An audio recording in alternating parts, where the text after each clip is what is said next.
Hai minasan konnichiwa, o genki desu ka? Assalamualaikum warahmatullahi wabarakatuh.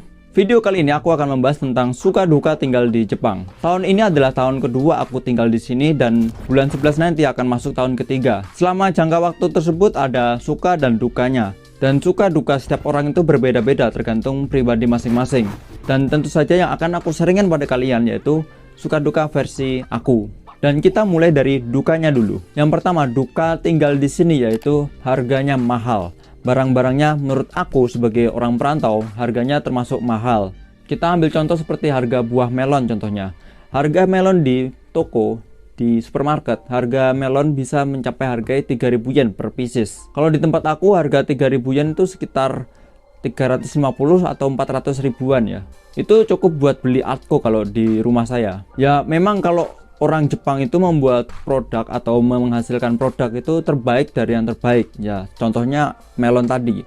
Melon itu harganya mahal karena mereka menjual produk yang terbaik. Itu kalau harga melon. Sedangkan harga tempe pun juga menurut aku mahal. Karena satu piecesnya itu harganya bisa sampai 300 sampai 350 yen, sekitar 30 sampai 40 ribuan. Dan menurut aku rasanya itu berbeda dengan tempe yang dijual di Indonesia. Kalau harga tempe 30.000 itu di tempat aku udah sak mejo ya, sak ambrek itu bahkan. Tapi memang kenyataannya seperti itu. Harganya sekitar 300 sampai 350 yen. Dan satu lagi, harga makanan di luar itu harganya mahal. Sekali makan itu harganya bisa mencapai 500 yen atau sekitar 50 ribuan. Kalau kita kalikan 3 sehari berarti sekitar 1.500-an. Dikalikan 30 hari, berapa itu yang dikeluarkan? Dan juga karena mindset untuk membanding-bandingkan harga di Indonesia, jadi membuat harga di Jepang itu jadi mahal. Itu juga menjadi faktor. Yang nomor 2 yaitu orang Jepang tidak bisa berbicara bahasa Inggris. Yes, that's true. Right? Mungkin kalian ada yang berpikir negara Jepang kan negara maju, pasti mereka penduduknya juga bisa bahasa Inggris. But in reality, mereka tidak bisa bahasa Inggris. Jadi kalau kalian mau ke Jepang atau ingin kerja atau ingin kuliah atau ingin tinggal lama di Jepang, sebaiknya kalian harus belajar bahasa Jepang. Karena apa? Itu penting kalau kalian sudah tinggal di Jepang lama. Karena kalau sudah di Jepang, komunikasi itu pakai bahasa Jepang. Mau nggak mau, suka nggak suka. Jadi kalian harus belajar bahasa Jepang. Ya memang bahasa Jepang itu menurut aku itu bahasa yang sulit untuk dipelajari. Karena ada huruf hiragana, katakana, kanji, ada bahasa sopan, ada bahasa genba. Itu kalau dipelajari kepala jadi pusing. Kalaupun orang Jepang bisa bahasa Inggris, mereka ngomong bahasa Inggrisnya tuh lain gitu loh, logatnya. Pronunciation-nya tuh berbeda dengan orang Indonesia yang ngomong bahasa Inggris. Orang Indonesia kan bisa niru-niru, kalau orang Jepang nggak bisa. Contohnya, McDonald jadi Makudonarudo, KitKat jadi Kitokato, toilet jadi toileto, terus apa lagi ya, Google jadi Goguru. This is very interesting ya, jadi kurang lebih kayak gitulah orang Jepang. Yang nomor 3 yaitu kangen masakan Indonesia. Di Jepang itu ada toko Indonesia, toko makanan Indonesia, restoran Indonesia, tapi rasanya sama, dibandingin rasa dengan yang di Indonesia dengan yang di Jepang itu menurut aku berbeda. Lebih enak yang di Indonesia, bener. Dan untuk sekali makan di restoran Jepang itu harganya tidak murah, mahal. Kalau dibuat makan di Indonesia mungkin bisa berkali-kali lipat itu nambahnya ya. Apalagi makanan yang disediakan itu terbatas. Masakan kayak rendang itu ada, cendol, terus mie ayam itu ada, bakso juga ada. Tapi kayak makanan Jawa Timur, kayak aku ini kan orang Jawa Timur, makanan pecel, nasi tumpang, nasi rawon, itu kayak muri. Jadi udah bener-bener udah lama nggak makan, 3 tahunan lah udah nggak makan makanan seperti itu. Karena memang sebelum masuk ke Jepang itu harus dijaga makanannya, nggak boleh makan makanan yang pedas. Jadi udah lama sekali udah nggak makan makanan-makanan kayak gitu. Mungkin kalian ada yang bertanya, lah kenapa nggak bikin sendiri? Bisa bikin, tapi bumbu-bumbunya itu loh yang nggak tersedia. Jadi nggak bisa bikin dah kayak gitu, nggak bisa komplit lah. Yang keempat yaitu jauh dari keluarga. Ini pasti bro, ini udah Dari dulu anak perantauan tinggal jauh sama orang tua itu mungkin udah lumrah ya. Tapi waktu dulu aku umur 18 lulus SMA langsung pindah ke Ternate, langsung ganti KTP di sana. Lalu kembali lagi tuh masih bisa lah kalau mau pulang. Tapi kalau sekarang kan kontrak. Jadi untuk pulang itu harus nunggu kontraknya selesai. Apalagi sekarang lagi lebaran, bisa ketemu orang tua, bisa ketemu nenek, bisa ketemu teman-teman lama yang udah nggak pernah ketemu. Dan aku itu pengen sekali memelihara bebek gitu buat dimakan. Jadi aku mau makan bebek itu di rumah. Bisa makan bebek di mana ini?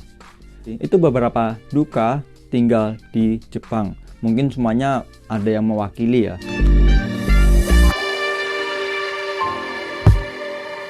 Sekarang kita berlanjut ke sukanya tinggal di Jepang. Jujur ya, 2 tahun berlalu itu lebih banyak sukanya daripada dukanya. Karena dulu itu aku kan nggak ngerti apa-apa. Setelah lama tinggal di sini, jadi aku lebih banyak sukanya daripada tidak sukanya. Yang pertama yaitu bersih. Dimanapun kamu melihat negara Jepang itu bersih, tidak ada sampah satupun. Ya meskipun di sini tuh ada orang Vietnam, ada orang Thailand, Brazil, Vietnam, tapi mereka juga nggak semuanya ya. Maksudnya buang sampah, tapi ya ada yang buangnya ngawur gitu loh, kayak putung rokok kan kecil sampahnya, tapi ada yang buangnya sembarangan. Tapi untuk keseluruhan seperti sungai, sampah di jalan itu semuanya bersih, tidak ada sampah. Kayak sampah permen, sampah bungkusan makanan itu sudah ada di tempat masing-masing, di tempat sampah. Dan di Jepang itu tidak boleh sembarangan kalau buang sampah. Itu yang aku suka, harus dipisah-pisahkan sesuai jenis sampahnya. Yang kedua yaitu negara Jepang itu aman. Ini yang aku suka dari negara Jepang. Contohnya aman ini bukan berarti kamu sembrono ninggalin kunci bergantung di motor atau ninggalin kunci rumah terbuka, bukan seperti itu ya. Aman ini maksudnya seperti kita keluar malam jam 10 jalan kaki, atau jam 12 atau jam 3 malam keluar, nggak ada yang nemenin, sendirian, tanpa khawatir kita aman. Perasaan keluarnya itu seperti kita tidak khawatir kalau kita nanti dibegal, kita dicuri, atau kita nanti akan diperkosa, mungkin rampok, atau pokoknya pikiran negatif itu tidak ada. Aman. Kalau di Indonesia kan mungkin ya kalau jam 10 itu kayaknya udah bahaya lah, takut ke macem-macem lah kayak gitu. Tapi di Jepang ini aman. Contoh satu lagi, temanku ada yang ketinggalan dompetnya di kereta. Di situ mereka langsung lapor ke stasiun. Nah, beberapa minggu kemudian, beberapa hari sih, dompetnya itu ketemu dan minta dikirimkan ke alamat rumahnya. Dan dompetnya masih utuh, isinya yang nggak ada. No. Dompetnya masih utuh.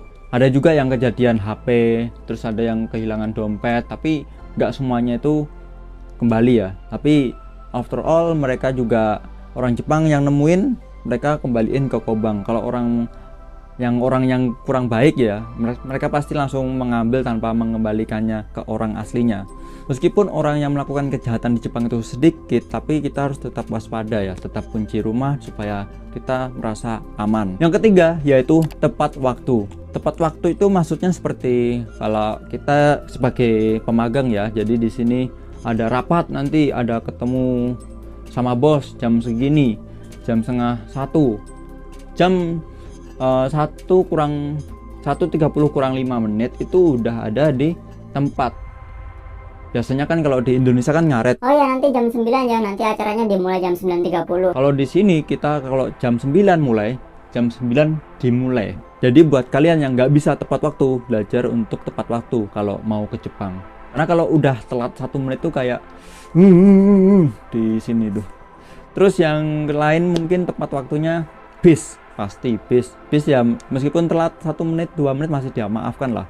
Kebanyakan mereka juga tepat waktu karena juga ada jadwalnya dan update. Yang keempat yaitu praktis. Maksudnya praktis yaitu seperti apapun ada, apapun itu gampang, praktis. Contohnya seperti keran air ya. Keran air itu di sini sudah ada yang keran merah sama keran biru. Kalau mau minum yang air panas berarti tinggal muter yang kerannya warna merah. Kalau mau yang biru tinggal air dingin yang keluar. dan langsung bisa diminum tanpa harus direbus-rebus. Ada ofuro buat berendam, ada shower, ada dapur, ada lemari, terus ada tembok tentunya, AC juga ada. Terus kemasan produk pun dibuat lebih praktis supaya lebih mudah dibuka dan lebih mudah untuk dibuang. Dan kalau kalian ingin membeli barang apapun yang kalian inginkan, semuanya lengkap di toko serba ada. Di Daiso, di Seria itu mereka jualnya sekitar 100 yen atau sekitar 13.000 rupiah. Apapun yang kalian inginkan, mulai gagang HP, cas, headset, piring, semuanya tuh dijual di sana dan harganya semuanya 100 yen.